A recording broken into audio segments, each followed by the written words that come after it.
इंसान घमंड अपने अच्छे समय में दिखाता है और उसका खामियाजा उसको अपने बुरे समय में भुगतना पड़ता है। आप सबके जीवन में कुछ ना कुछ तकलीफ है, तो इससे घबराना क्या है। अगर रात अंधेरी है तभी तारों के चमकने का अहमियत भी है।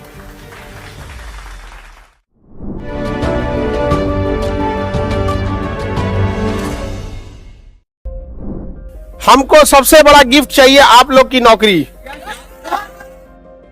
समझ में आ गया कि नहीं आ गया? तो सारे लड़के लोग लड़की लोग ऑनलाइन ऑफलाइन जहां भी हैं, सबसे बड़ा हमारे लिए गिफ्ट होगा, आप अपनी सैलरी से माता पिता के हाथ में एक बार पहली सैलरी रखिए, वो मेरे लिए सबसे बड़ा गिफ्ट होगा। अभी आप लोग के लिए ठीक ठाक समय है। समय ठीक ठाक इसलिए है कि अभी आप लोग नए नए आए हैं पटना के लिए, नए नए आए हैं। एक समय बीतेगा ना तो गार्जियन का प्रेशर आने लगेगा, खुद से एक अजीब लगने लगेगा, खुद से लगेगा अजीब कि हम इतने साल से हो गए हैं अभी तक रिजल्ट नहीं हुआ। तो खराब समय में ही अच्छे समय में अपने खराब समय की तैयारी कर लीजिएगा। और जो गलती पूरे बिहार वाले कर रहे हैं वो नहीं करेंगे। हम बिहार वालों को पीछे केवल हम लोग अपने आप को पीछे करके रखे हैं। लोग यहाँ रीजन समझते क्या, हम लोग क्या करते हैं ना कि जब हम लोग का अच्छा समय आ रहा होता है तो हम सबसे घमंड में हो जाते हैं, ऐठ में हो जाता है। अरे हमरा कौन करेगा रे, तुम देख लेंगे, धुआं धुआं कर देंगे, ये कर देंगे। गलती से नहीं। इंसान घमंड अपने अच्छे समय में दिखाता है और उसका खामियाजा उसको अपने बुरे समय में भुगतना पड़ता है।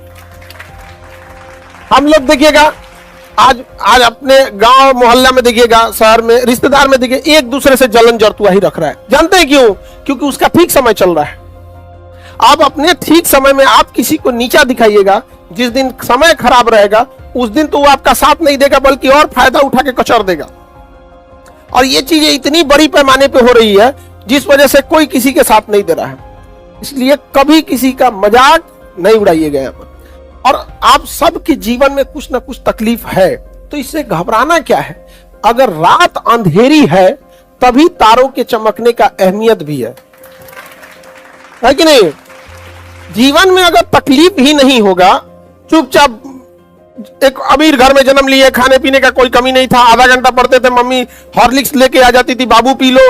तो जो जो समाज में बोला था ना कि लड़की को क्यों पढ़ा रहे हैं, लड़की को पढ़ाए क्या फायदा है, उसके घर के सामने आधा घंटा वही नगाड़ा बजवाइएगा। नहीं समझ में? आधा घंटा। बहुत सारे लड़कियों को लोग पढ़ाई से रोक देते हैं। अच्छी अच्छी लड़कियां जो पढ़ने में बहुत अच्छी हैं उनको भी गार्जियन रोक देते हैं। उनकी थिंकिंग पता नहीं क्या हो जाती है जिसका। अच्छा, कई आदमी हम लोग से कहते हैं कि लड़की से नौकरी नहीं कराना है। मत कराओ यार, पढ़ा देना, डॉक्टर बना दो। नहीं करना है, नहीं करेगी। नहीं समझाएगा? आपके पास कोई चीज है तब छोड़ दीजिए, तब ना महानता है कि बिना छोड़े कर। उस तरह तो हम कह देंगे अमेरिका के राष्ट्रपति बनने का मन नहीं था, राष्ट्रपति बनने का मन नहीं था। ये कोई बात है?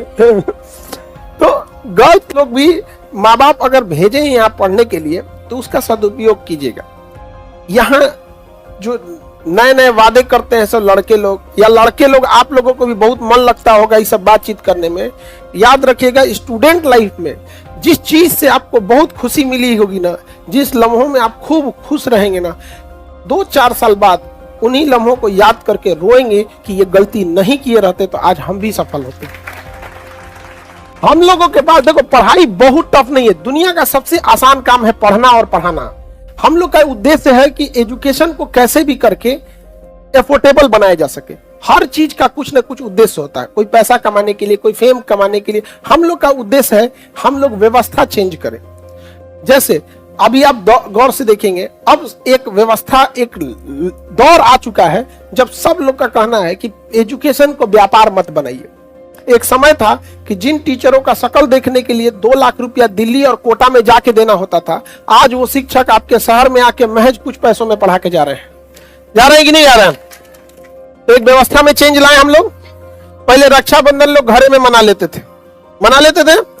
आज व्यवस्था में वह चेंजिंग आई है कि पूरी दुनिया देखती है कि रक्षाबंधन कैसा है। नहीं समझ आ गया?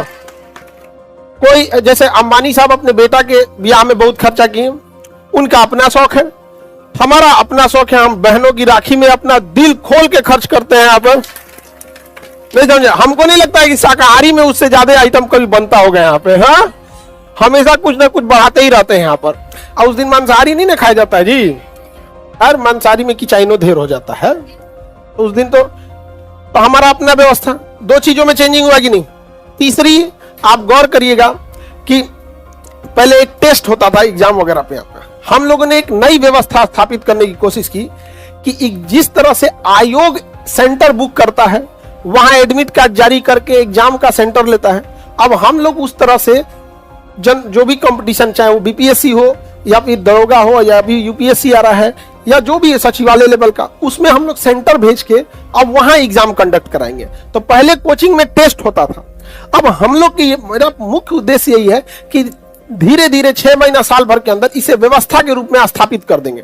अब कोचिंग में टेस्ट होगा और सेंटर पे जाके क्या देना पड़ेगा, एग्जाम, उसके लाखों रुपए खर्च आते हैं, मतलब अमूमन 10-12 लाख रुपए आते हैं एक बार टेस्ट कंडक्ट कराने के लिए, एक बार एग्जाम कंडक्ट कराने के लिए, सेंटर बुक करना, पुलिस फोर्स देखना, फिर वहां हर चीज का एक एक बेंच पे, यहाँ पे एक व्यवस्था स्थापित हुई कि नहीं हुआ। पहले लगता था कि कोचिंग में पढ़ाई होती है, आज भी पटना का जितना भी बड़ा अस्पताल हो, जब उसके यहाँ ब्लड खत्म हो जाता है तो लोग कहते हैं कि चल जाओ भैया, लास्ट ऑप्शन चल जाए यहाँ खान सर के पास, लास्ट ऑप्शन जा यहाँ पे, यहाँ आज के ले जाए, यहाँ पे होता है। उसके 1-8% होते होंगे जो मिसयूज के लिए भी आ जाते होंगे। हालांकि अनुभव हमें सिखा दिया है कि अब कोई आता है तो हम कहते हैं कि भैया देखो, हमको एक पूरा डॉक्टर का प्रिस्क्रिप्शन से अब हम लोग को भी पता चल जाता है कि हाँ भैया इनको सच में जरूरत है कि नहीं है। तो एक व्यवस्था चेंज हुआ कि नहीं हुआ। तो कहीं पे भी आप रहिएगा, चाहे जिस डिपार्टमेंट में आप जाइए, वहां कोशिश कीजिएगा कि कोई एक व्यवस्था चेंज करे।